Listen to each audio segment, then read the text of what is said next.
Right. Hey, if you got this part of the video, you got the live unedited edition. Home Gadget Geeks Thursday night, November 12th, 2020. And Mike, we've almost made it to the end of the year. Like, we're getting close, right? I don't know where October went. That month to me disappeared. So it did go fast. fast. Where it went.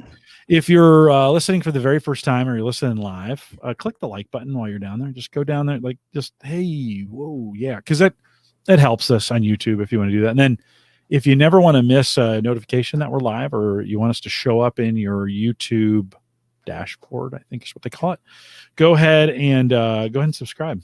Like, I just got an alert notification on my watch that we're live. Like, you could get that too. So go over there and subscribe. It's over in the corner over there, over by Mike. And hit the notification bell for all, and you make sure you only get one a week, so you might as well. So if you are listening live, and there's a bunch of you out there early, Justin, Andrew, Brian, Ken, welcome, guys. Thanks for coming out. Thanks for being early. Must have been a slow night or slow day in Justin's case. We'll get started here in just a few minutes. If your first time watching on YouTube and you're like, what are these jackasses doing? Well, it's pre-show. This is the pre-show. We're hanging out waiting for top of the hour, which we're not too far away from. A few minutes away. Not too far away from. Man, I bought some stuff this week, Mike. Did you? I did. Tech stuff, non-tech stuff? No, tech stuff. Yeah? All right. Little stuff. Not a lot of big stuff, but little tiny stuff. So Alex is out there. Hey, Alex, good to see you. We'll talk a little bit about that here towards the end of the show. Got a new beer tonight. We got a new beer sent to us. I got a funny story about that. So that'll be, I'm still trying to clean that up. So yeah, I don't know about you, but I think I'm hunkered in for the winter. Like, I got all the gear I need. Work is kind of like, hey, don't worry about coming back. Like, we're spiking. I think like the whole world is spiking at this Nebraska, point. especially though. Yeah. I don't think there's anybody not spiking at this point. Yep. But it's kind of like, hey, just stay home. So yeah, I'm kind of hunkered down in the old bunker down here, the old technology bunker. Kind of like there's some days, like by Friday, I'm a little weary of this like spot look. Yeah. Dang, I got to get out and do something. We went over to my son's house last night.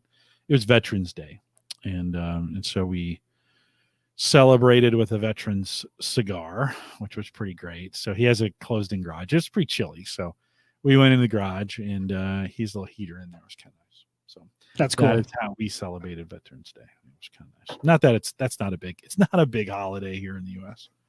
So Justin said we had 0 for like 10 days straight. 0 cases. I'm assuming that's what he means. Oh, wow. That'd be nice. Yeah. We're having the opposite here. No, it's Nebraska's on literally. We just can't. I was looking this morning. I was like, oh, yikes. It's bad. And then Pfizer announced they're getting close. They could have a vaccine by Q3 of next year. Yeah. If the next round of studies Isn't that go crazy? well. They're close. And then it's still Q3 of next 9 year. months away. Yeah. Yep. Yeah. Crazy stuff. Yeah. The I don't know. I watched, so the Weather Channel is tied in with, it's got Watson, and so they have, and it used to be right up front. Now you got to kind of dig for it. But there is a COVID map.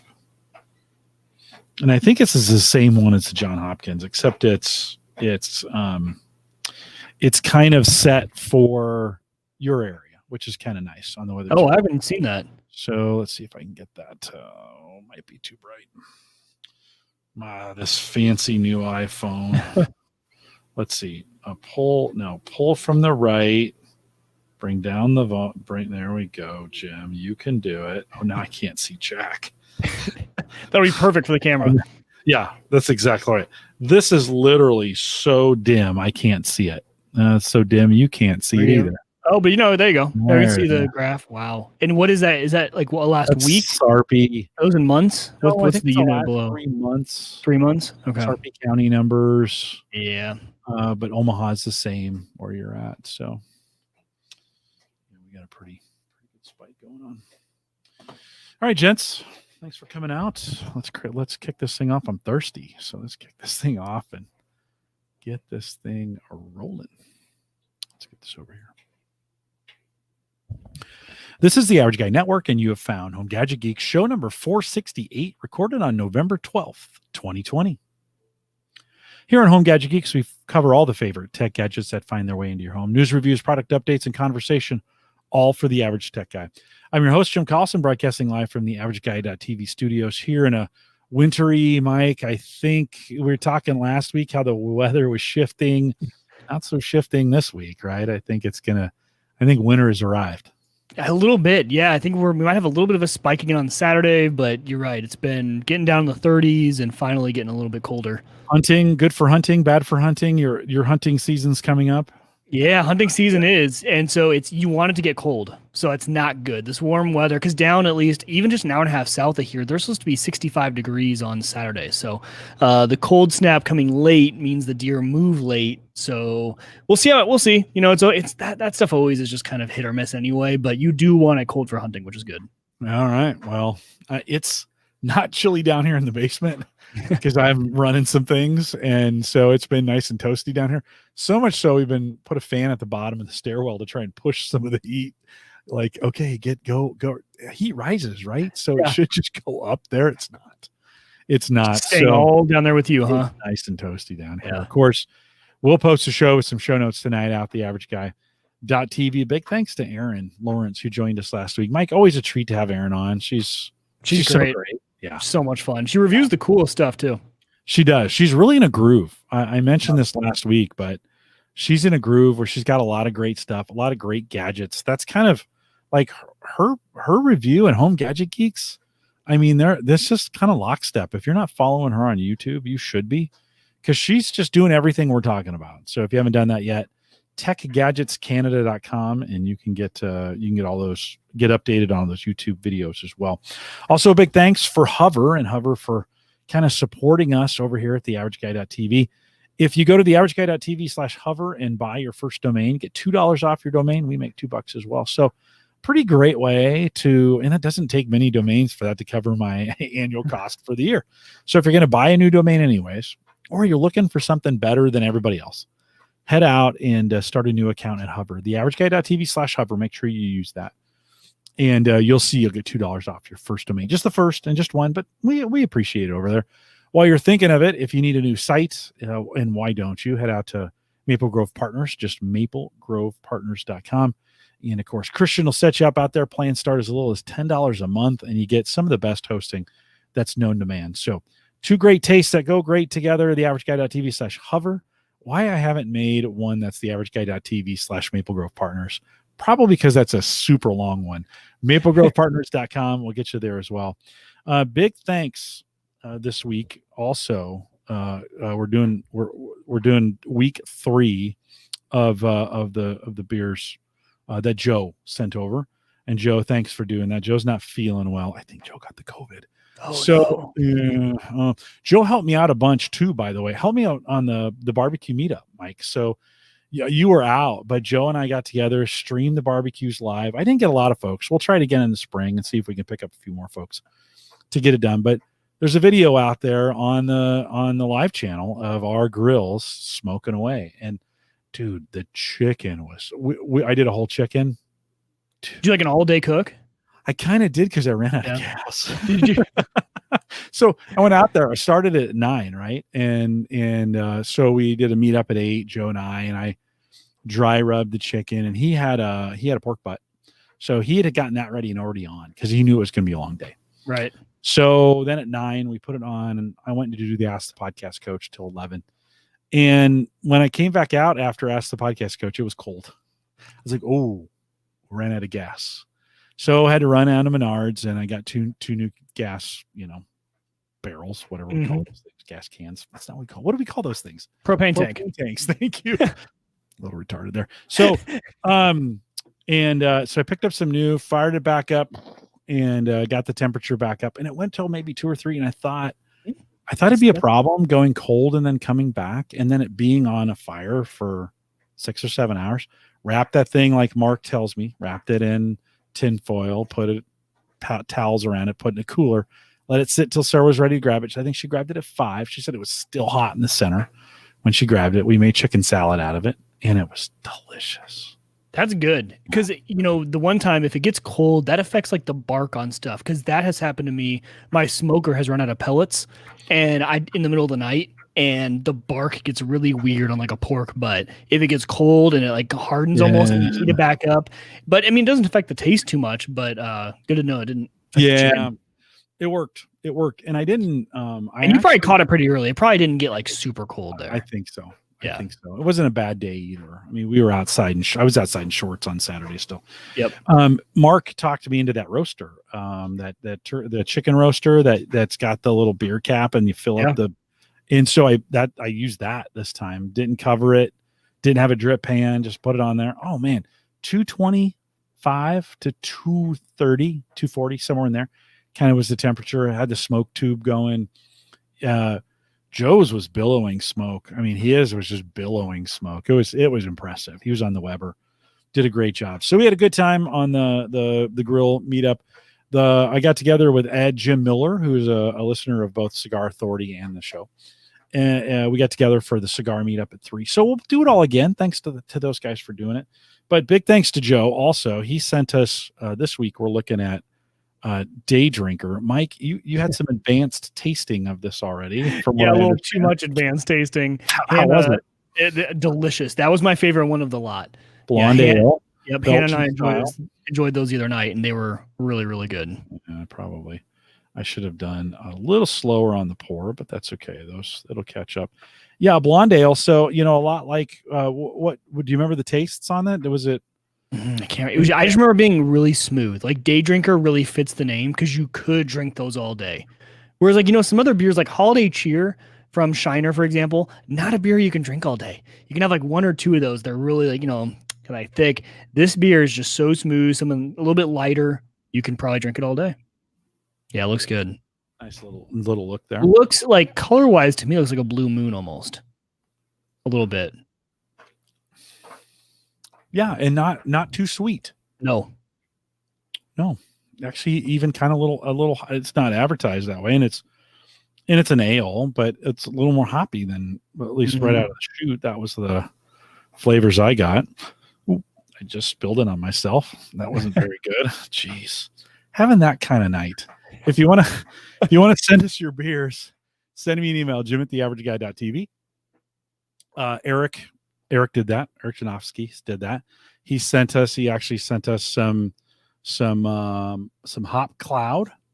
I love hoppy beers too, so I'm excited. The IPA. I got 3 of these waiting for you, Mike, when they come over.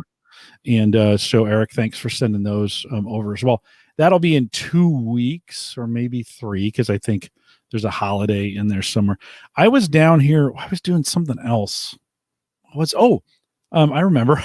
So I had a Gallup shirt on, and I was these beers came in the mail, and so in a box, and Eric had wrapped them in bubble wrap so they'd be protected. So I don't know why I could have just pushed the beers out through the bottom of the bubble wrap, because they're just wrapped. So I was taking a knife and right in. I went right into the beer with the knife. I don't know what I was doing, and. So did you just start shotgunning right away? Just like put it up to your mouth and start chugging? Yeah. So of course it sprayed all over the front of me. And so I quick took it threw it in the box, took the other beers out of the box, put it in the boxes foaming everywhere, ran the box out to the outside.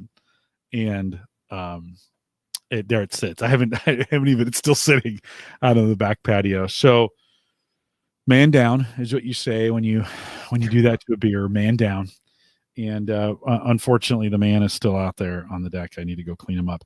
So I have 3. I'm going to keep 2. Eric, thanks for sending those over. It was not his fault. Totally mine. I totally speared a can. But again, if you want to send us a beer to taste or check, send me an email first. jim@theaverageguy.tv. Listen, it's not cheap to do that, and I just.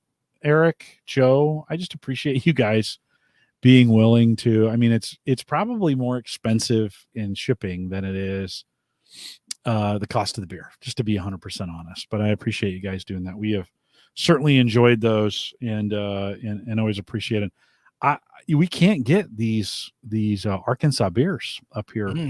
So delicious. I was really thirsty. Ooh, that's even better with it as it sets for a few minutes. Little lemony. I kind of like that. We'll talk about it here at the end of the show. Mike, I mentioned it earlier. Hunting. Yes. And I think you've either come up with some new hunting tech or this is stuff you've used before, but talk a little bit about, there's some tech going in this year. There is. And, technology and hunting is kind of a weird topic. And so here in Nebraska, the 2 seasons I like to hunt, a lot of guys are duck hunters around here, but the 2 that I like to do are turkey and deer. And so I like to get out for those seasons. And so November for us is really the entire month is hunting, because last weekend, right before, because rifle is only 1 week. And so you get a weekend to a weekend, which is actually this coming weekend in 2 days. So we're getting really pumped for it. So you go down and you set everything up, and, hunting is one of those things where, you can spend your whole life setting up for this stuff, right? You want the field to be set up just right. You want to grow some CRP. You want to set up food plots. You can just go crazy. And when you start talking about technology, a lot of people start to say, like hunting is like the pure outdoorsman. Don't bring tech into this. If you bring your phone into the field, it's really just for emergencies and snapping that picture with your buck in the end. Like, you can't be using it for too much more. But there is some technology that I think doesn't affect the in the field experience. Because when I go in the field, I mean, I'm in front of a computer 24/7 for work. I'm inundated with screens. I love being outdoors. And so for me, it's more like, even if I didn't see anything, I'm fine, because I got to go sit in a tree for 8 hours straight one day with no distractions. That to me is like bliss. And so the technologies I wanted to start using were ones, okay, how do I prep for when I get out in the stand? How can I use technology to help? And both of these things I'm going to talk about aren't new by any means, but there's reasons to, if you're a hunter and you haven't looked at either of these, there are a few reasons now in the past probably year to 2 years that you may want to start looking at them again. So the first one is cellular trail cameras. So every hunter has used a game camera, right? You take a game camera, they're outdoor, they're rugged. You put an SD card in it, you load it up with batteries, and you go strap it to a tree around where you're hunting. To then you go out and you monitor, is there movement of whatever you're hunting, deer, turkey, whatever. And, the thing about deer cameras, though, traditionally is, well, you got to go hike back out into your field wherever you're hunting. And some of the, your hunting spot could be miles away from the road, right? Sometimes these guys hike in pretty far. You got to go in there. Number one, you're putting human scent back where you're hunting. You want to not disturb that as much as possible. But you also, on the reverse side of that, you want to be checking your game cameras right up to hunting time to know, hey, when are the best times today to start, when are the deer coming by my stand? So there's kind of like that balance of like, shoot, well, I want to check my camera, but that means I need to go out there, pull the SD card, look at it, and then come back. So cellular cameras have been around for a little bit, but there's a few reasons why I think this year might be the year if you haven't thought about them. And number one is price.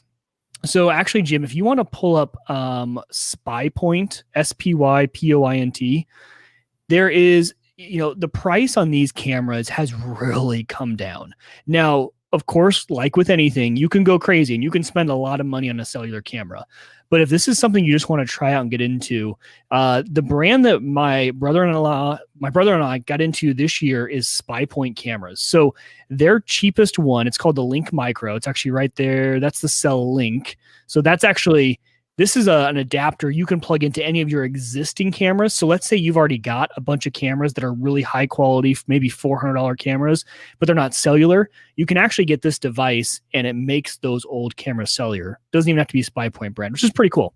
But their Link Micro is a $150 camera. And actually I wait, because every single year, and I did this year too, Dick's Sporting Goods has put this on sale for $100, and Cabela's price matches, because Dick's will sell out. They won't have any. And not many people know that Cabela's price matches. So I go to Cabela's, I show them the ad, and I'll get this thing for $100. And for $100, you have never been able to get a cell camera of this quality, which I think this is like, I'd call this medium quality, right? It's not fantastic. It doesn't do video, but the pictures are clear enough and good enough for exactly what I need.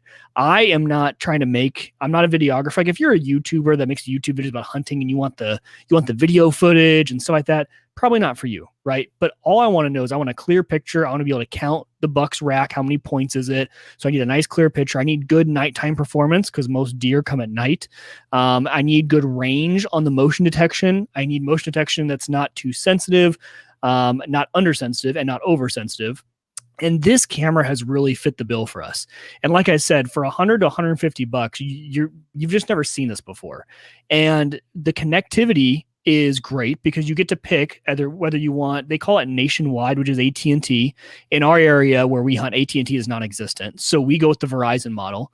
So they have a Verizon model too. So the other reason, LTE coverage is getting really good now. Like most places have the LTE coverage. Now, of course, if you're hunting in, the beautiful Colorado mountains or Montana or Idaho, someplace, you might not have service. But for the most part, LTE has gotten good enough in these rural areas that these cameras actually work really, really well. And the thing I love about it is kind of like what I mentioned earlier. Our hunting ground is an hour and a half south of here. So it's at my wife's farm. That's a long drive. And, my father-in-law is actually not too big of a hunter. So I'm not going to ask him, hey, can you go pull my SD cards and see if we got anything? So it has been fantastic. So we moved them all around this past weekend. We set them up. And all week, to save some battery life, we set ours to every 4 hours, upload whatever photos you took in the last 4 hours. So, you can set these things to as soon as it gets a picture to send it to you. But just like a cell phone, anytime it connects to the tower, that's using a lot of power. So if you want to save some battery power, you can change the schedule a little bit. But every 4 hours, I get those notifications to my phone in Omaha.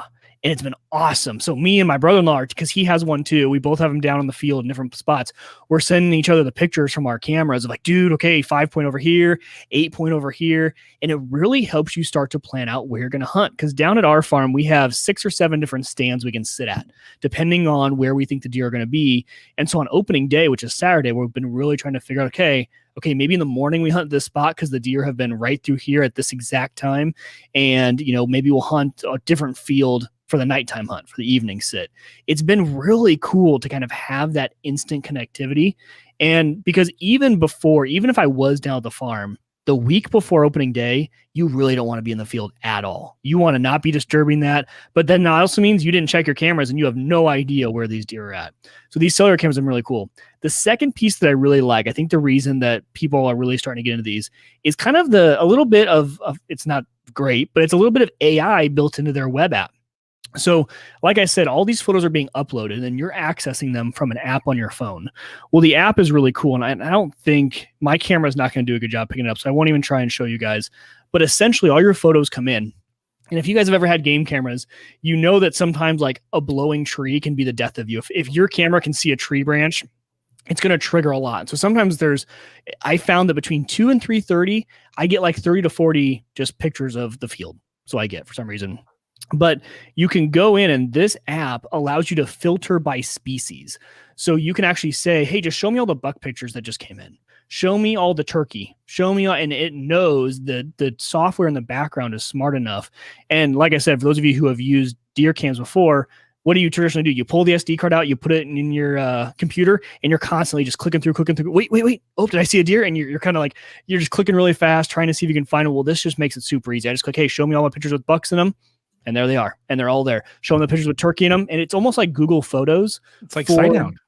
Yeah. It's like Sighthound for animals. It is. Yeah. That's exactly what it is. Yeah. And so it makes it super easy to kind of filter through. So the back end technology from them and the price really kind of tells me it's probably time for you guys to think about looking at cellular cameras if you haven't before. Some people utilize these things actually for security. If you don't need a constant stream, let's say you live in a place that's rural remote and Jim, you want to run something like Sighthound, but you don't have, Wi-Fi where that is. You could utilize one of these and you can get an attachment with a solar panel for it. It's a tiny little solar panel and SpyPoint actually makes their $200 model has a solar panel built into it right on the top. So that technically could run 24/7. You would never have to touch it to replace batteries. You would never you might have to go out and grab the SD card if you fill it up. But you can also delete those from the app. So you could really just set that thing up almost as a security camera. So pretty cool. I've been really liking the cellular cameras. It really changed the game for us this year. And I know there's probably a lot of hunters out there like, dude, these things have been around for a long time. Yeah, but they haven't been this affordable, and the LTE hasn't been this good. So I've been really happy with that addition to our hunting repertoire. Yeah, no, it feels like, as you're describing that, I was just thinking, I've got a camera that's goes to Sighthound out the backyard. So a couple things that apply on this. I have a tree that blows in the backyard. I have 1,000 videos of my backyard that are just the trees waving and one squirrel moving across. Yep. We had a deer go across this morning, the front yard, and of course both the Ring doorbell and the package cam, which is on Sighthound, saw that and started recording and let me know. But yeah, no, right on that. A blowing tree, even in those situations, can be the death of you. Or you stop trusting your alerts, right? Yes. And then all of a sudden you're like, why am I even following this if I'm not trusting the alerts? I just downloaded their app, and they have a 3D, they have a 3D map available. Oh, are you moving on to the next one that we're going to talk about? Oh, I thought you were. Oh, sorry. Hold on. We'll go back. So I thought that's what you were talking about. Not yet. Nope. Oh, good. Well, it's all queued up. This is a separate one. The other bit then too about the pictures that it discovering kind of, okay, here's by animal. That's another, again, that's another thing Sighthound has been doing. And I've also noticed on the Ring side, I think there were 6 new options that came out on Ring last couple of weeks, or at least that I saw, that allowed you to kind of have bigger targets for where you want to watch, to only record if it's human. There's a species cam, right? Idea of thinking like, okay, only turn on if it's a human. What was the other one? Of course, they're partnering with the garage door opener. So in Amazon. So now you can, they can come up, put the package in the garage, open the door, because you have a control, you have a garage door controlled that they've got the code to. They can open it, put the package in the garage, close it, and then Ring records the whole thing. So you have it all recorded. So super cool. Talk a little bit about the app that goes with it. Yeah, so to pair up with that, again, this follows the theme of I wanted to use technology to prepare to hunt. And this next one is an app for your phone, or I think they might actually sell their own hardware too. I haven't checked into it, but the app on the phone works great. And it's called Onyx. So it's Onyx. It's a hunting app. And there's a few reasons why you would use Onyx. And one is kind of for prep, and the other is for actually while you're hunting, especially if you're hunting in an area where you don't know where you're at. But my favorite feature of Onyx, and I've actually sometimes even used it more for this at home, not hunting related than anything else, is as soon as you pop it up, the app is all about knowing the land around you. That's really the best way I can describe it. And a lot of it revolves around land ownership. So when I pop up the app, even in my neighborhood, it tells me who owns the different houses all around me. So on my house, it would say my name. You can go around different houses. It really just shows who owns the property anywhere you're at. And that's a big deal for hunters, especially because when you're hunting in a lot of different areas, you don't know if maybe you've crossed over a boundary and now you're hunting on land that you don't have permission to hunt. So down these farms, a lot of times there are a lot of fences, but those, you're crossing fences that are on the same farmer's land. He's got, cows in one part of his field, not in the other. So you've crossed that fence and that's okay. But all of a sudden you hop one more fence and you're now on the neighbor's property. So when you get Onyx, there is a subscription model to it. And so, but see, there you go, Jim. So as you're scrolling in here, it's going to show the name on every single property and who owns it. Wow. Yeah. This is Creepville right here. Holy it cow. is. It's a little bit like it's a much easier way than doing your county assessor, yeah. right? Because most people would go to the county assessor to figure out who owns stuff. I will tell you, it's great for that one neighbor who you could never remember their name. I have literally been across the street and like, shoot, what's this neighbor's name? And I've opened up the app and I'm like, oh yeah, it's David. Okay, got it. And I remember his name. Okay, now I got to see what it says for me on there. Yeah, and so property names is huge. The other reason property names are really big is because a lot of hunters, especially down in rural Nebraska, but I think this is everywhere. If you generally know people are nice, you can go knock on a door and ask, if you can hunt their land. So knowing who owns it, there's always that word of mouth of, the Smiths. The Smiths are always super nice to hunters. And you can go ask, well, now I'm scrolling around. I'm like, oh, hey, actually this parcel, because down where my wife's farm is, the parcels are all owned by very different people. And sometimes they're not the actual farmer that farms them. A lot of times it's a landowner who then leases out the land to be farmed. So it's really hard to tell who owns the land, but this app makes it super easy. The app also allows you to see I don't know what part of this is subscription and what's not. I think I pay $30 for a year and you get access to one state and you get all the quote layers, they call it. So I picked Nebraska, and that shows me all the public hunting ground, any ground that's open for fishing. And Nebraska has kind of different ways that they do public hunting. They have like state owned, they have private owned where it's called like open field, open stream, or open field, open water, something like that, where a private landowner has said that their land is available for hunting. And so you can turn all these little toggles on and off and kind of look around, and it's been fantastic. And you obviously you add little waypoints. So I have our entire hunting ground marked with where our tree stands are. You can draw measurement lines, which is really nice for measuring your shot. So when I have all my deer stands plugged in, and then I have lines to different parts of the field that I would typically be looking at taking a shot. And, I don't have a rangefinder. I probably should get one, but I don't have one. But now I know, hey, okay, I've looked at the app before. That's a 200-yard shot. That's a 300-yard shot. And I know what I'm going to have to be shooting. So the measurement, the waypoints, all the different layers. And then what's really cool is you can actually save these to your phone. Just like Google Maps, you can save an offline version. So in the chance that you don't have cell connectivity, if you go to a place where you don't have connectivity for your cell phone, you can download offline and still have access to all the information you had before. You still have it even when you're not connected, which is are the red ones off limits? Depends. So let's see what you're looking at there. So this is Fontenelle Forest in here. Mm-hmm. I'm assuming that these, or are they just boundaries? No, that's property lines. Okay. So all the red lines are property lines. Okay. And then the different layers you're going to have are going to show you. And here, I can actually, you can flip on layers. Yeah. What do you want turned on? There should be like open land, Nebraska public. Open fields here. Yeah. Probably need to pull out a little bit here. Yeah, and Omaha's not a good place because obviously it's so. No, let's go a little bit farther south. See if we can find. So this looks like. Yep, so there's something there. Okay, riveting audio. If you're listening to the audio, you want to come over to the video to see the maps, but there are some options to go in there. It just kind of turns on, I think, all the hunting specific, so you stay out of trouble, right? You can find yourself, okay, I know what this is. Because I know for some people, it's easy. You get out in the fields, it's easy to get lost. It's extremely easy. Yeah. This app was how I found out. I was talking that I had misunderstood my wife's uncle, who was one of the properties we hunt. I had misunderstood him about where his property line ran.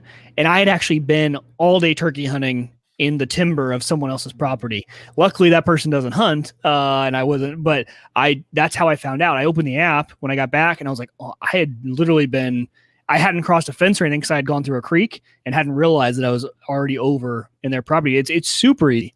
You never know unless you have a GPS on you, or if you grew up, you knew the land really well.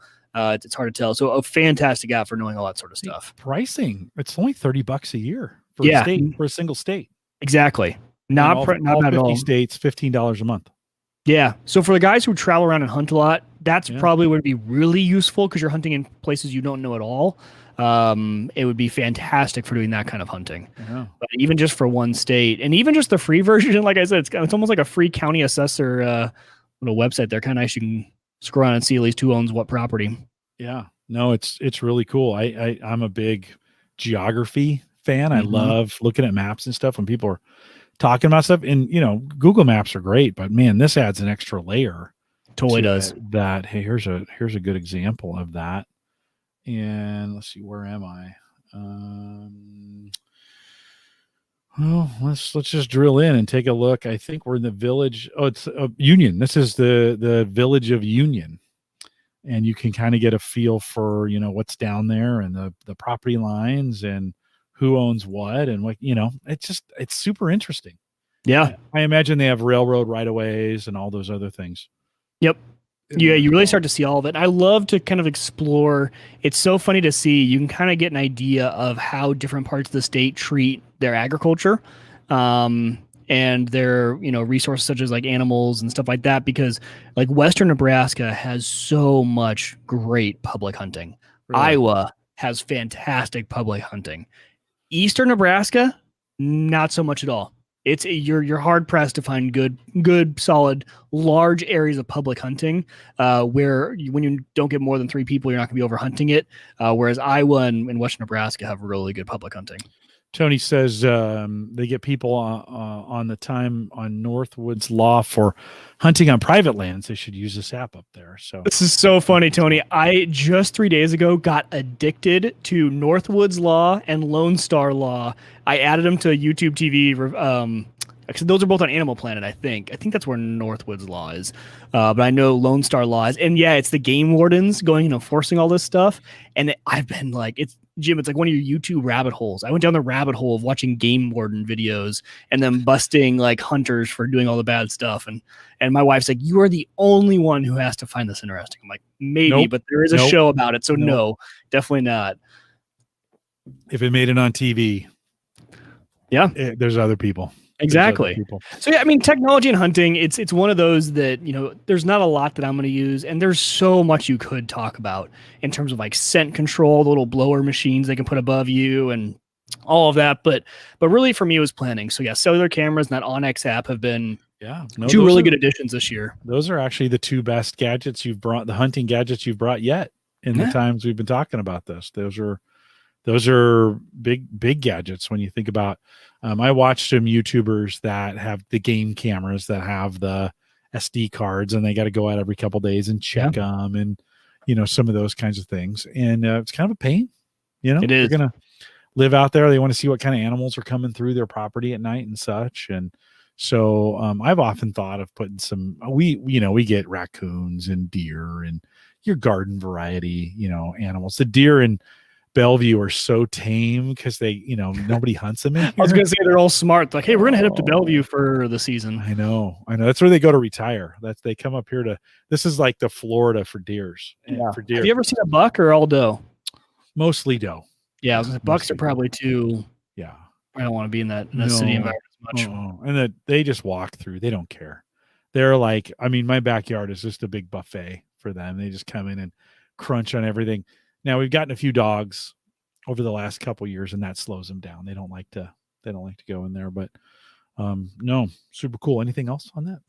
No, not really. I'm excited. We'll see if it actually works. Like I said, opening day is this weekend. So If you guys are following me on Instagram, you'll for sure, hopefully, see a nice big buck show up Saturday, Sunday, or Monday. I'm taking Monday off. We do Monday too. I'm going to consider you a failure if you don't come back with one. I've been invited back to the show. I've had the goose egg the last 2 years, so it's time for me to redeem myself. Come on, Uyghur. You can't. You don't come back. Just don't show up. Yeah, I won't. The thing is, I'm going to bring you some jerky too if I get with them. So that'd be good. Yeah, that'd be really good. Have some jerky and a cigar. That'd be pretty good. Okay. Exactly. Aaron last week tipped me off when we were talking about lighting, and we were talking about the Amazon Echo. And so I did pick up the Echo Flex that evening. I ordered and it came in. Amazon actually sent me 2. So I was like, oh, sweet. Really? Yeah. For like $10, right? They're $10. How much? Yeah. It's $10. Like, it's not even worth anybody's time to even worry about it. But I thought, well, good. This will give me a chance to unbox it on the show, because I'd already unboxed the other one and put it in, and then this one came the next day. The cool thing about these little Flex, if you look at them online, and we looked at them last week on the show, they look a lot bigger. Like you see them and you're like, oh man, that's I kind of thought it was maybe as wide as the outlet, or as big as the outlet itself. Then you get this little tiny box, right? And so is it kind of like an Apple brick? size wise. So you think Okay, a here's little bit bigger. yeah, if Almost it like gives 2 you apple bricks. some perspective on inside the box. Yeah, it's still got a little bit of size to it, and so there it is, pretty small as far as the size. It's got the plug on the bottom. They got a little, I think it's proprietary, little proprietary plug. They've got some accessories you can plug into the bottom of this thing, a light and some other stuff to get it done. There's a little, speaker comes out there. You wouldn't want to play music on this thing. Aaron called it. You don't want to do that because this doesn't have a great speaker in there. Microphones are up in top, and it's got the standard push to activate, kind of the activate button, and then it's got a mute button on it. So plugged it in the ceiling in the garage, had fully planned to activate the light. We'll come back to that. It was a disaster. Let's just say that. Okay, it was a disaster. I'll come back to that here in a second. Plugged it in, go to the Alexa app, add, find. There's a flex option to pick, pair it, and you're done. Like it's just there's no too easy. Yeah, there's no. I mean, it was easy. And then you can do all the things you can talk to in commands. It'll turn on lights and stuff for you. Whatever you want to do, whatever you normally do to have it. So the setup. So like Aaron said on the Flex, if you need, and I'll have to find a spot for this. If you have a spot where you don't want a full echo and you're not going to listen to music, you just want to have voice commands. It has to have Wi-Fi. It has to be able to connect to your Wi-Fi, but it goes just about anywhere. And it doesn't require a grounded. This is the great thing. It doesn't require a grounded plug, so you don't have to put an adapter on it. If you're going to put it somewhere, it just works. I'm thinking of like number one, garage is a good place, but a garage you might want a speaker too. Like a hallway would be a really good spot to put it. Like you're in passing where you're not yet in range of one of your room echoes, but you still may need one to turn on the bathroom lights or something like that. And so I would probably put one. I know one place in the hallway that we're kind of in a dead zone of echoes hearing us, but we oftentimes, actually, the latest example was I wanted to set a timeout timer for my son as I'm dragging him to his room, and I couldn't reach either echo yet. Until we got into his room. The other spot for me would be like out on my patio. I don't want a speaker that can get really ruined, and a $10 thing that even if it got a little wet, I'm not really too worried about it. But being able to activate all my patio lights outside with the voice could actually be a pretty good option. I might actually get one of those for my in-laws because they have that exact setup. They have a like a TP-Link smart plug for all their exterior lights. And we're often sitting outside and someone's got to run in and hit the switch or get on their phone or do whatever. That'd be a good option. Yeah, we don't actually have one in the TV room. So this will probably go on the wall in the TV room, just available there. And then you don't have to have a screen. You don't have to have a camera. It doesn't have to be a device. It can be something to control things that when you're down there. So the idea okay. So sorry. The idea was I was going to plug this thing in, then I was going to install those neutral, not required switches downstairs or in the outlets. Yeah. So I thought this is going to be easy, and I didn't really think too much about the wiring setup. So I go take the light apart and realize those switches also have a capacitor that needs to be installed on the light side of things. And so like you have to, for whatever reason, it needs to store up some power on the other end of it. Because that's what the capacitor does, right? It stores up power. For whatever reason, I think to keep the light switch on, I don't know. I don't know all the physics of the lighting. It's not important in this story. So it kind of is, but it's not. So I pull the light down, and it's an old ceramic light fixture that's still got the old pull down thing. And I'm like, and I start undoing some things, and it falls apart in my hands. It's so old. So I'm like, crap. All right. So I go to Menards. I pick up a new one. This one does not have the pull chain on it. It's just going to be a light switch. I go in, plug that in, get the capacitor thing installed, put that. Did it come with a capacitor? You had to go figure it out. It came with one. One. So then I plug it into the, or then I unwire the switch, and I put this thing and I plug it into the switch thing. And the way it is, there's a big fat box on the back end, and there's the screws are on the side of it, and you just unscrew it and then push the wire in and screw it back in. Super easy.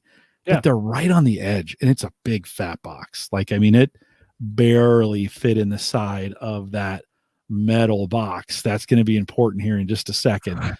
In the metal box. I think can I guess where this is going? So I go back in, I get it all wired, I go back in, I hit the breaker, everything's good. I go out, I hit the switch, and it's just enough to push that right up against the metal box. Woof, lets the genie out of the lamp. And I'm thinking, all right, well, there's one down. Shoot. I just fried it. It's gone, right? I just short circuited it. So then I take a second one. I'm like, okay, I'm not going to put it back in. I find my electrical tape. I'm going to tape up the edges, right? If it's going to go back into this metal box, because it's in the garage. So if it's going to be, I'm going to need to tape it. So I leave it out of the box to test it. And I realize all they've really done is set, it wasn't really wired right for what I was trying to do. And to be honest with you, I was like, well, how would you wire this differently? Like, I couldn't, at the end of the day, I could not. I was looking at it, I got super frustrated with it because it wouldn't really do what it needed to do. And I was worried too. I had, it was touching the side. And so I ended up like, okay, I'll figure this out another day. I am not gonna, I've already, and it was getting dark out there. Of course, you have the lights off. So I have a little flashlight here that I've got in my mouth, trying to do things. So I ended up going to Menards and just buying one of those luminous regular switches, right? Just a regular switch that flips on and off. But when you in the dark, does it need the neutral wire? No, the ground. No, you just need hot and the white and the whatever. Yeah, black and white is what was in there, and so. Now I have you still can't, I still can't sell. So I have this thing. Here's the funny part. She's still in here. No, she left. So she goes, so the next day, Sarah, she goes, okay, so what's the right thing to say in the garage? That was exactly, I was like, no, I told you, I didn't get it. I didn't get the smart switch in. It doesn't work. You just, the wake word is flip. Yeah. Flip, and the light comes on. So what I think I'm going to do is they make a Wi-Fi enabled socket that goes in between the light and the screw in socket itself. Oh, okay. So yeah, super simple. They're like $20. And it means I don't have to mess with wiring again. Like I just one of those kinds of things like, I should know more. I'm always in a hurry when I'm doing those kinds of things. So I think eventually here, I just haven't done it yet. I'm going to pick up one of those go-betweens. The problem has been is there's no, like I didn't want a brand new app for these. Exactly. Like, I had bought the Casa smart Wi-Fi plug light the other day. I love those. The overhead, by the way, I can't recommend these fast enough. Me too. They're on sale everywhere. So you can get, I think I got a 3-pack for $21. And I needed one because the overhead light, I had a TP-Link H100 that just kind of quit working. Like it didn't, I tried to reset it, didn't work. The phone just didn't work. But, I'm like, I'm just going to get some, so I bought a 3-pack.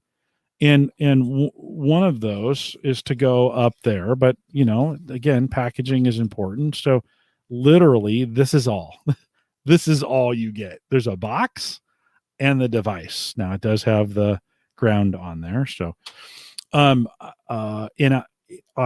took it out of the box, plugged the light into it, plugged it in.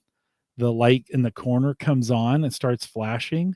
You open the Casa app, you go add, find it in the Wi-Fi, hit it, it's done.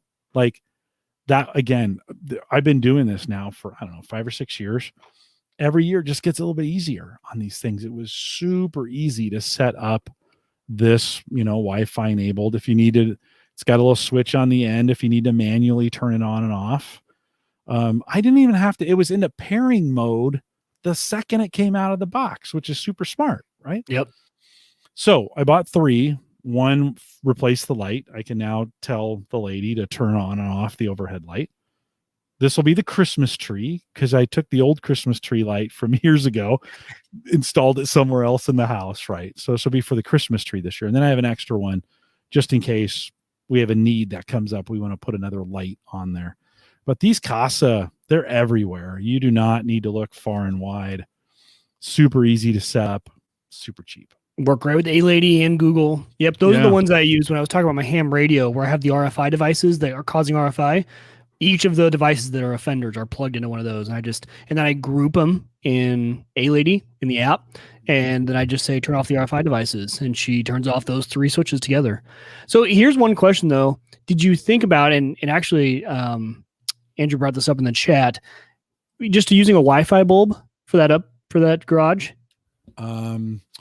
So I'd had a Govee light in there that was motion sensitive, but that's the one Ed talked me into buying, that LED. I showed it last week. It's the LED that's got the fan. That's right, because you wanted a really good LED. I wanted a really bright light in there. That makes sense. It's sun brightness in there now. We turned it on. It was like, whoa! Like that was Sarah's response to the light. The rest of the neighborhood goes dark. Yeah. Like, oh, that's bright. I'm like, yeah, now you could actually work in here. I mean, it makes a good, bright, working workshop kind of light. I think it was $20 or $25, something like that. I think it was 30 and there was a $10 coupon or something. Pretty inexpensive. So, yeah, I need to find the right adapter. If Casa made one of those, I'd have just bought it but I don't want another app. This is the thing. Like I don't. But really, I have like so many apps, but you never have to use them as long as you tie them all together with. Yeah, we have to set it up or on the Google. app once. Yeah, usually you use set the up app once. to set it up. Yep. That's right. The app that the one I was looking at had a weird Chinese app associated with it. I was just like, those. Yeah, you're right. Those are a little funky. I don't know. Those plugs or those switches did as well. They were the same company. That kind of freaked me out a little bit too. Just to be honest, I was like, oh, I don't know if I want to put the switches in there. They're the same Chinese company that, so it's just kind of like, so I think that's the route I'm going on. I'm going to do for that is get that adapter, make it work that way. I've got the plugs covered, which is super cool. And then Mike, one more thing, because it's Christmas time. Well, not really, but it's getting close. We celebrate Christmas. I alluded to this last week with Aaron. Real quick though, can I talk about one more thing about the lights we never mentioned? Yeah. Is cost. So I just realized when we moved in, we had done a lot of LED except for in our kitchen. In our kitchen, we have 9 canned lights. Well, so those are 65-watt floods, and they're all running through one switch. And I've noticed that switch, the dimmer, gets super hot on the wall. Oh. Well, I did the math. That's 585 watts when my kitchen lights are on, which is because that's 9 times 65, right? I think I'm doing the math right. 65-watt light bulb. That's a lot of power. And kitchen lights are something that are on a lot in our house because it's the main, like our house is a very open concept. So the kitchen lights are on quite a bit. Well, I just swapped all those out for 65-watt equivalent LEDs, which only pull 10 watts. So instead of pulling 585 watts whenever the kitchen light, it's only pulling 90 now. That light switch is cool and crisp now, but I'm excited to see my power bill. Like I hope I see a dip because that's you should. 585 watts running continuously around here, except for at night, compared to 90. Hopefully I see a pretty good dip there. So sorry, I just want to mention, we always skip over kind of the cost savings because we always kind of take it for granted, but in a spot where you have a lot of incandescents, like a chandelier or a kitchen, wherever you have those, it can be a big cost saver. I'm not sure I have a incandescent left in the house. Maybe in some of maybe in a chandelier or two here in the house. Yeah, I think those were my last. Those are my last ones. I think everything else for me.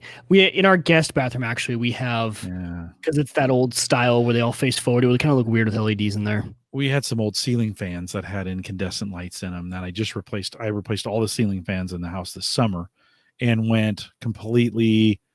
I didn't go Wi-Fi, but I did go. Every one of them has a remote, and they're all LED, and they're all super efficient. And I think I got rid of think I got rid of, as I look around, I think I got rid of the last of the incandescent lights.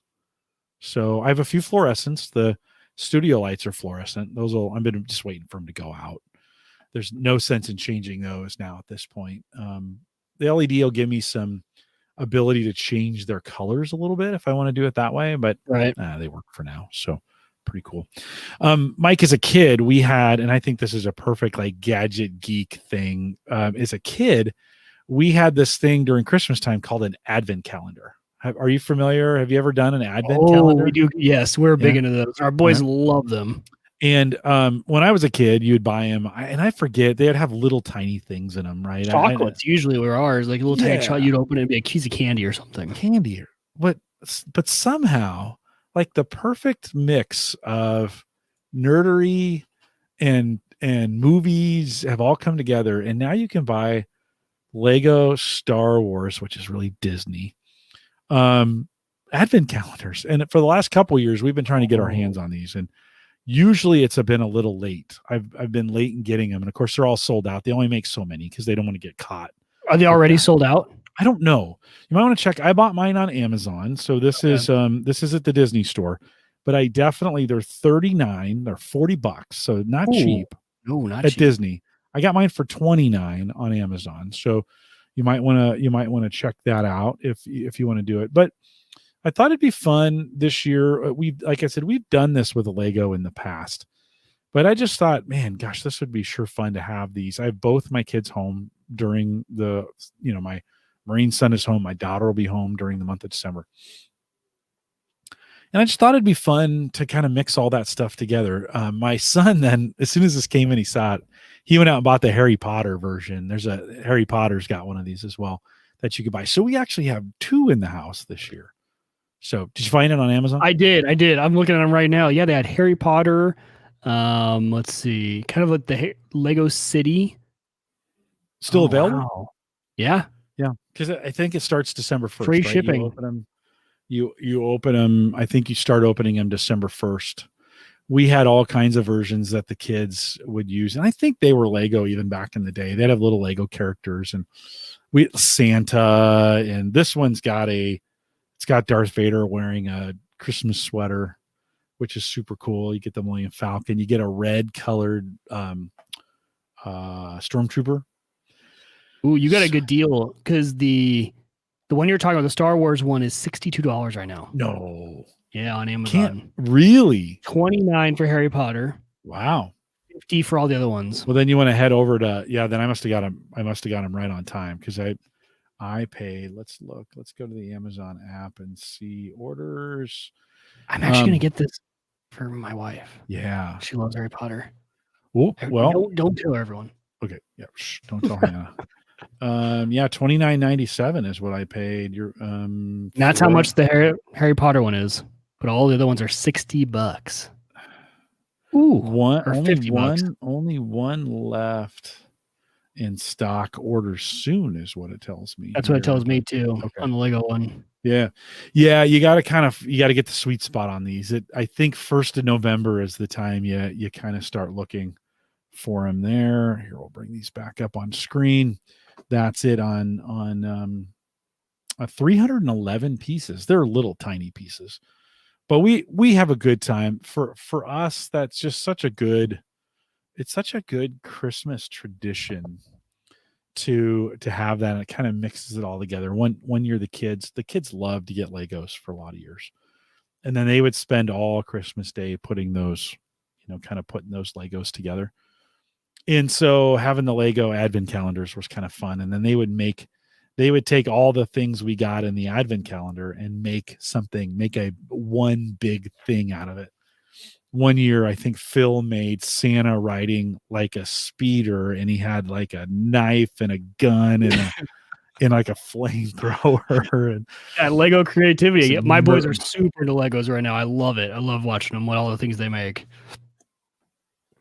Murderous Santa out there. So good times. What's your tradition? So if you're listening on YouTube, leave those in the comments below. Love to have you. What do you guys do? If you're listening in chat, put them in there right now. It's a good opportunity. Mike, do you guys have have you established like Christmas traditions that you do around the holidays? No, not to. We do the advent calendar. The boys love that. The hard part with two boys, 14 months apart, just 4 and 3 essentially. You need to double up. You need to. You can't just have them share one thing out of there. It's not going to work. So that's why I was like, "Ooh, this Lego thing are cool," but $100 would be a lot for two advent calendars for them. 40s even. But, I if it had been 40, I'd have been kind of like, yeah. I But don't know. but no, we love to spend. We usually try and hit every family. This year it's gonna be really difficult. I don't think we will. We'll probably see our our parents. But that's about it. Obviously, not gonna get all the in-laws together or anything like that. So yeah. But we love the holidays. It's my wife's favorite time of the year. She absolutely loves it. Sherwin in the chat room says just bought the Bugatti. Yeah. Lego set from Amazon this morning. I think that's these. Did I get it right? Oh, that looks cool. These cars. Yeah. Look at that. Oh, those are pricey. Yeah, well, this one's not, but this is the small one. I think the Lego version. Yeah, let's see if we can get $340. Oh, I clicked on it twice. My internet connection must be a little slow. It's trying to fake me out. Yeah, 340 on that. But you, I imagine it'd take you a while. He says large one to keep an ill friend occupied in the hospital. Hope he likes it. Yeah, that'd be sweet. Yeah, yeah. That's such a good idea for someone who's in the hospital. It's a perfect idea. Yeah. Years ago, now my son, we were out skiing. My son ran into a tree and broke his helmet and broke his head and his face. We spent about 2 weeks in Denver while he was in surgical ICU. We weren't sure, and he had brain swelling, and so we weren't sure if he was going to have brain damage. And so my friends at work had put together some care packages, and they actually brought 2 big boxes. Sarah brought these back of magazines. We thought we were going to be in Denver for like 3 months. It was so bad. So magazines and comics, and they put some Legos in there, which was super helpful. And so he enjoyed the weekend, the one weekend he spent in physical therapy. Yeah. Oh, okay. He'd gone, they didn't have to do surgery, which was great. And then he was in recovery for 3 or 4 days. And then he went into the physical therapy, and they thought, okay, this will be 3 weeks. And by Monday they were like, I think he can go home pretty quick here. He just healed so fast. It was such a miracle. But he did Legos all weekend. And so it's great. That's one of those great things that you can take, I think, especially for kids. That kind of stuff keeps them active. Definitely. Yeah, my kids love them. They love doing them. We started, and it's just actually at the averageguy.tv. We of course grill, for the last 10 years for both Thanksgiving and Christmas. We've grilled turkeys, and that recipe has evolved over the years. We used to just do a bacon wrap. Now we do a bacon weave. I think after the last couple chickens that I've done on the grill, instead of wrapping them, I would wrap them in tinfoil and cook them that way. And they were great. Don't get me wrong. They were great. It's never crisp up on the outside that way. This year, I think I'm going to leave it open in the pan, keep it at 225, let it go for 8 or 9 hours. I might start that one overnight, and that way it's done in the morning. Kind of check it once. I'm up, going to the bathroom anyways, a couple times a night. So, just check it when I get up, kind of thing, and have it ready for Thanksgiving morning. Then wrap it, put it in the cooler. It's ready. Then I don't have to be worried about that bird on Thanksgiving Day. So those have been some of our traditions just over the years. It changes where the tree goes, where we put it. It was fun the year we started using where you could say, hey, lady, turn on the Christmas tree. Boop. That was fantastic. We do the same thing with the same plug too. Oh yeah. Yeah, that was fantastic. That was actually one of the very first plugs, Wi-Fi enabled plugs that I owned, as I bought and I think I spent $35 or $40 on it when those were first down. What's the running rate now? 7. 7. Yeah, crazy. Yeah, I think if you can get them for 5, you're in pretty good you're in pretty good shape. Yeah, it can get a little expensive. Some of those, I think that car I was just showing 500 in Australia. We were giving Aaron a hard time last week about the Canadian tax. Justin says, yeah, you got to love the Australia tax. That's true. So hopefully you are getting ready for Christmas. Don't buy too many things for yourself. Like, I know you're listening to this, and I don't know about you, Mike, but it's just, it's too easy to just, we have a family spreadsheet that we use that's like Christmas lists. So everybody has their own tab. And we use Google Sheets for that, and everybody has their own tab. And so today I was filling it out. I'm like, I don't really need anything. I'm the same way. I'm so bad because I just like, if I need it during the year, I just buy it. And then makes my wife mad. She's like, I never know what to get you because you just buy yourself whatever you need. I'm like, I know. Yeah. I know. Well, it was Veterans Day this week, and kind of wearing the veterans gear from the NFL. My wife got me this for last year, the green one, the dark green one as well from the Kansas City Chiefs. But we want to say thank you to all the veterans who've served and who are listeners. If you've served in any of the armed forces, and you know what, Mike, let's just make this global, because that's a big deal here in the United States, but we know military service is a difficult thing to do. Mm-hmm. And I know that because I was just about to say, we got to thank you too, Jim. Spent 5.5 years doing that. I have a son, 2 brothers, my dad, who was a combat veteran, couple Purple Hearts in the process, which means he was wounded in combat.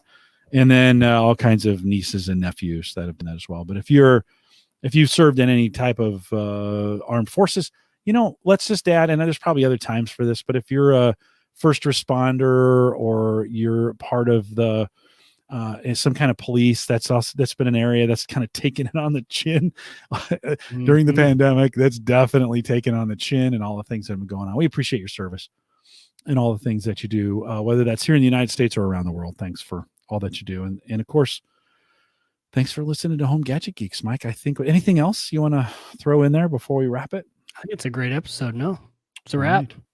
Couple reminders before we go. One, don't forget, if you need a website, head out to theaverageguy.tv/hover. Get your process started there. $2 off your first domain. Great domain hosting, and just really easy to use. Their site, theaverageguy.tv/hover. While you're at it, head out to maplegrovepartners.com. Sign up for one of Christian's plan. He'll get you set up. This is one of those things that even if you're paying $10 or less today, you should just migrate it. So you should get a hold of Christian and be like, hey, it's $10. Migrate what you have, because it's just so much better over there on Maple Grove Partners. So get secure, reliable, high-speed hosting from people that you know and you trust. Of course, that's Christian. maplegrovepartners.com, theaverageguy.tv/hover. Get that done today. And I don't think, besides HelloFresh, that's a lock. That's a lead pipe lock for me. And so I'll get that done. Let's see. Is there anything else I need to? If you're interested in giving us some feedback, you got some things you want us to cover or talk about on the show, send me an email, jim@theaverageguy.tv. And then don't forget December 3rd, Thursday, December 3rd, big party, 10-year anniversary.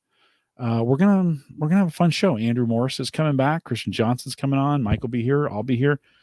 Spend a little time talking about 10 years of Home Gadget Geeks, and remember when. The whole show won't be that, but we'll just have some fun together, talking about some current news and some things that are going on around Christmas. So join us December 10th. No, that's not the right one. December 3rd. Beer's starting to get to me now. And we'd love to have you out for the show. We are live every Thursday, 8 p.m. Central, 9 Eastern, out here at theaverageguy.tv/live. Appreciate you listening. Appreciate you, veterans. We will be back next week. I think Chris Nessie is with us, so we'll get a little bit of update on what's going on in his world with education and COVID and all those. Maybe another check-in. I thought, Mike, when we checked in with the guys earlier or at the end of the summer, things had kind of settled in a little bit. And since then, things have started spiking again. So I think we'll have some. It feels a little different though, doesn't it? Like this spike doesn't quite feel like the first spike.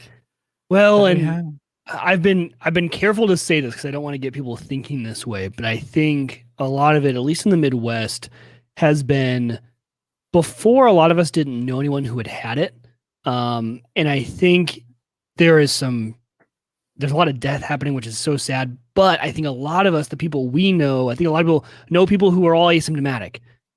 All the people I know, I'm blessed I don't know anyone who has passed away from this, have been asymptomatic. I think that gets people in the wrong mindset of, oh, like, it's not that bad. Like, yeah, all of my friends I know, it's a big spike, and no, all my friends have been okay. I think it's kind of a dangerous mindset, but I think that might have led to the cause of a lot of the partying going on still. Like, it's sad when you drive around, you see bars that are packed and no one wearing masks. And I think it just kind of, people got into a weird mindset with it. Yeah. Well, history will tell. And Yeah. last Wednesday when we were doing the show, we didn't know who was going to be our president. I'm not sure we still know. I mean, we kind of know, but I think we know. Yes. All right. Well, we'll see how that goes. Hey, before I forget, and we'll mention this starting next week a little bit more, but if you made it this far, you're the most engaged listener and you have the best opportunity to actually do this for me. For the 10-year anniversary show, I'd love you to call in and leave a message. Just tell me a little bit about how Home Gadget Geeks has worked for you. How do you listen to it? What's been helpful? What have you enjoyed the most? Those kinds of things. And I've made a really easy way for you to do it. Okay, so go to homegadgetgeeks.com. And in the bottom right-hand corner is just a little microphone button. Click it and leave a 30-second message. Oh, that's cool. All you're going to get. It's only 30 seconds. It's not hard. Doesn't go on forever. It's just 30 seconds. And love to hear from you. Yeah, it's kind of cool, Mike. The pod page does that for us. And they have it built in. Cool. So homegadgetgeeks.com, pod page, bottom right-hand corner. Leave us a message. Love to hear how you're listening to Home Gadget Geeks or what you've appreciated about it. We'll play those live during the 10-year anniversary party, and I'd appreciate you guys doing that. We are live every Thursday, 8 p.m. Central, 9 Eastern, out here at theaverageguy.tv/live. Chris next week. Sammy, we're on Friday. Don't forget, it's Thanksgiving here in the United States. So Sammy will be on with me Friday. We're going to talk about what it's like to be in a college newsroom during a major election. So, like, straight from her. And it was stressful. Now, they cover both. They don't cover much national, so it's a lot of local. But you better believe their eyes were on the national news as all that stuff was happening. Shoot, I had to be there for like a week. Yeah. To get any results. She was stressed. I bet. She was stressed. When she came home on Friday, she was pretty stressed out. So she'll be coming the Friday. We're not live that Thursday because that's Thanksgiving. Friday afterwards, same time, 8 p.m. Central. Sammy will be here. She'll actually be out of school for the semester because, Mike, they're getting out after Thanksgiving and they're not going back. Yeah. COVID, right? They're just like, yeah, why send everybody home to get all COVID up? Exactly. And bring them all back. And then mix them all up again and then send them all home again. So I think that's going to be something that's probably going to stick around for a while. If you're if you're listening live, thanks for coming out. Appreciate you guys and appreciate you staying through the whole show. If you've never joined us live, you should. theaverageguy.tv/live. 8 p.m. Central on Thursdays. Love to have you join us. With that, we'll say goodbye, everybody. I didn't talk about Patreon. I got to tighten up my notes a little bit. Yeah. That's okay. Let's see. There's some chat here. Jim Shoemaker. I have a relative that works in public health in Kansas. COVID-19 still very much with us here in Nebraska as well. Agreed. Wear your mask and your social distancing and wash your hands. Yeah. Yep. I'm just staying in, man. I'm just staying in. Doesn't we're spending time family, but family's still kind of in a bubble. Yeah. Everybody's trying to, and if you Joe says, yeah, Joe, how you doing, man? Joe says definitely still around. Joe, you said that on Twitter, so I assumed I think that's where I saw you. Hopefully that wasn't a private message. If it was, Joe, I'm sorry. Guys, thanks for coming out. We had quite a few. We have 13. That's a pretty good number.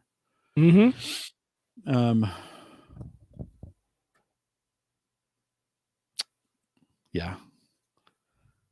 You got, and even if you do all the right things, it doesn't guarantee, right? It doesn't guarantee it. Joe, you doing okay? Everything good with you? Hope things are well in your neck of the woods. Yeah, had to go in. So Thursday I went in for I went in to have blood drawn, and then Monday was my physical. And I just didn't. It's like my doctor would not renew my cholesterol meds unless I came to see him. Oh, And that was weird. Like, yeah. Because he was like, no, you were supposed to come see me in March. Well, like, dude. In case you haven't noticed, have you looked outside? Dude, we're in the middle of a pandemic. So one of the things, I went in super early. It was like 7:30. It was great. I was in and out. They didn't, I didn't have to do the prostate exam, which is really, really nice. Because I already got a doctor who's taking care of that. So I don't have to worry about that. He doesn't check me for a hernia anymore. So like he doesn't care about that. And mostly checking blood work. My cholesterol numbers were down, which is good. I went 20 years with really high cholesterol, and I finally went on meds, and they plummeted, which is good. Yeah, it's good. very good. Good. They work. Let's see what else is going on in chat.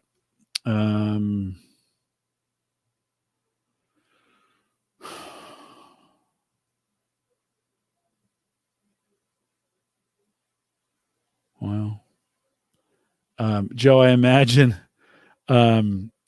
you've had to isolate yourself as well, which if you're not feeling bad, it's hard. Yeah. So Yep. All right, live chat room. Thanks for coming out tonight. I think we'll cut this one a little bit early. Go and enjoy some extra time with family, and we'll see you guys next week. Thanks for coming out. Enjoy something